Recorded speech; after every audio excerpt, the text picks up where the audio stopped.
Reverse नहीं किया जा सकता।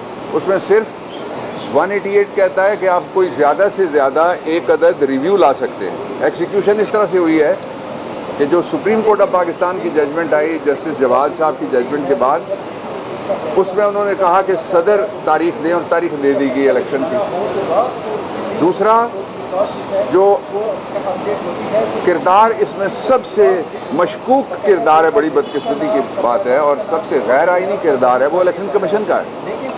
इलेक्शन कमीशन को जो सारे रिटायर्ड हजरात हैं उनको पहले से भी पेंशन मिल रही है, अब भी तनख्वाह मिल रही है। सारी डबल मुराद वाला कोई दूसरा महकमा पाकिस्तान में मुझे नजर नहीं आता इलेक्शन कमीशन के अलावा।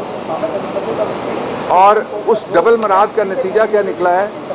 218(3 ये कहता है कि election commission fair, free, transparent, एक एक करके देख लें क्या ये इलेक्शन कमीशन फेयर इलेक्शन करा सकता है। जिस इलेक्शन कमीशन ने कल सुप्रीम कोर्ट में ये मौक़िफ़ इख्तियार किया है कि एक तरफ 13 पार्टियां हैं और एक तरफ एक पार्टी है, इसका मतलब ये है वो 13 पार्टियों के साथ खड़ा है। फ्री करा सकता है, वो फ्री इसलिए नहीं करा सकता कि इस इलेक्शन कमीशन पे जो आईजी पंजाब है उसकी राय भारी है।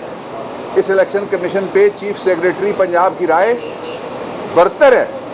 वो दोनों आगे कहते हैं, 8 तारीख को कहते हैं कि 16 तारीख को एक वाकया हो जाना है, और वो जो ये इल्हामी उनके अल्फाज थे उनके ऊपर इलेक्शन कमीशन ने कहा जी कि हम इलेक्शन नहीं करेंगे। जो तीसरी बात है ट्रांसपेरेंट इलेक्शन। ट्रांसपेरेंट ये है कि इलेक्शन होता हुआ दिखाई दे। कल सारा जोर इलेक्शन कमीशन ने ये लगाया, वकील खुद नहीं बोल रहा होता, उसकी इंस्ट्रक्शंस बोल रही होती हैं। और मैं समझता हूं कि ये जो ही जजमेंट आएगी, जो भी जजमेंट आती है, वो सुप्रीम कोर्ट का अपना प्रेरोगेटिव और इख्तियार है। कौम की तमन्ना तो ये है कि इलेक्शन हो, मेजॉरिटी की तमन्ना ये इलेक्शन हो।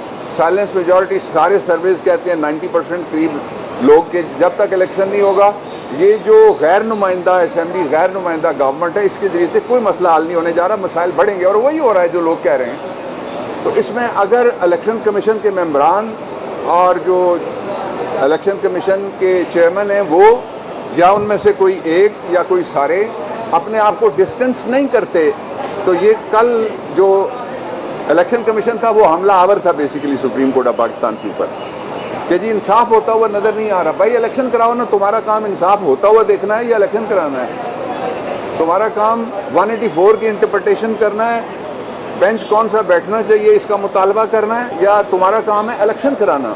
सिंगुलर जॉब, सॉलिटरी जॉब, सिर्फ एक काम दिया है जो वो नहीं करा सकते, बाकी सारे काम वो कर रहे हैं। इसलिए ये जो कल की प्रोसीडिंग्स हैं, ये जजमेंट में किस तरह से आती हैं, वो देखने के बाद ये केस बन जाएगा 100% सारे इलेक्शन कमीशन के खिलाफ कि उन्होंने इलेक्शन कराने से वो भाग गए। और कल एक फाजल मेंबर जो बेंच के थे उन्होंने ये भी कहा कि आप तो कहते थे पिछला साल था, यही महीना था, यही मौसम था जिसके बारे में उनको याद दिलाया गया।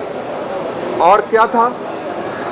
आप कह रहे थे 4 महीने में हम इलेक्शन करा देंगे। 4 महीने के ऊपर 4 और 4 और ट्रिपल स्टोरी 4 महीने हो गए, आप कहते हैं हम इलेक्शन नहीं करा सकते। तो फिर इस अरसे की क्या आप तनख्वाहें लेंगे? इस अरसे का जो पेट्रोल है सैकड़ों हजारों लीटर, वो क्या आप लेंगे? इस अरसे में क्या आप सरकारी क्वार्टर में रहेंगे जो इलेक्शन ही नहीं आप करा सकते? आप इस अरसे के अपने टेलीफोन अपनी जेब से उनका बिल देंगे, इस अरसे की बिजली आप अपने पास से देंगे। इस वक्त जो मैं कह रहा था कि ये पाकिस्तान में एक डिफाइनिंग मोमेंट है, इसलिए डिफाइनिंग मोमेंट है कि जो पिछला साल था यही दिन थे, यही बेंच था, दिन का वक्त नहीं था। अब तो 184(3) की पिटीशन है, वो एक सुओ मोटो नोटिस था जो सुप्रीम कोर्ट को इख्तियार है, ले सकता है। सुओ मोटो नोटिस का मैं हमेशा से हामी रहा हूं, जब उसका ऐसा इस्तेमाल होता था मुखालिफिन के खिलाफ जैसा अब नहीं हुआ, उस वक्त भी मैं हामी था, आज भी मैं हामी हूं, आइंदा भी मैं हामी रहूंगा। और उस वक्त ये कहा, जब मैंने कहा सुप्रीम कोर्ट ऑफ पाकिस्तान में रात के सुओ मोटो में, मैंने कहा जी कि फुल बेंच बिठा लें, फुल कोर्ट बिठा लें। उन्होंने कहा कोई जरूरत नहीं है। लार्जर बेंच की मुतालबा किया, कोई जरूरत नहीं है। कौन कह रहा था? वही लोग जो आज कह रहे हैं बिठा लो। और फिर दूसरा ये है कि पाकिस्तान का जो इस वक्त का मौसम है, मुआशी मौसम, वो लोगों के लिए कातिल मौसम है, वो लोगों के लिए मौत का मौसम है, वो लोगों के लिए गुर्बत, बीमारी, लाचारी, नादारी का मौसम है। और उसका इसके बड़ा क्या सबूत हो सकता है कि पंजाब जो फूड फैक्ट्री और इस पूरे एशिया के अंदर कहा जाता है कि पंजाब जो है वो फूड बैंक है एक तरह का, उस पंजाब के अंदर आटे के शोधा पैदा हो गए हैं। यानी बच्चे आटे पे शहीद हो रहे हैं, बीबियां आटे पे शहीद हो रही हैं, बुजुर्ग आटे पे शहीद हो रहे हैं, लोग मर रहे हैं। इसलिए जरूरी है एक काम, और वो जरूरी काम ये है कि फौरी तौर पे इलेक्शंस करवा दिए जाएं और इलेक्शन के अलावा कोई रास्ता कौम को कबूल नहीं है। Thank you very much. एक बहुत बड़ी आम खबर है कि आज उनको वो इत्तला करें और उनको लेके आए। ये मुनव्वर गोंदल साहब साबिक सदर लाहौर हाई कोर्ट है, और ये जो आपसे बात कर रहे हैं बिल्कुल ये मुसद्दका बात है। ये हाई कोर्ट के साबिक सदर हैं लाहौर हाई कोर्ट के।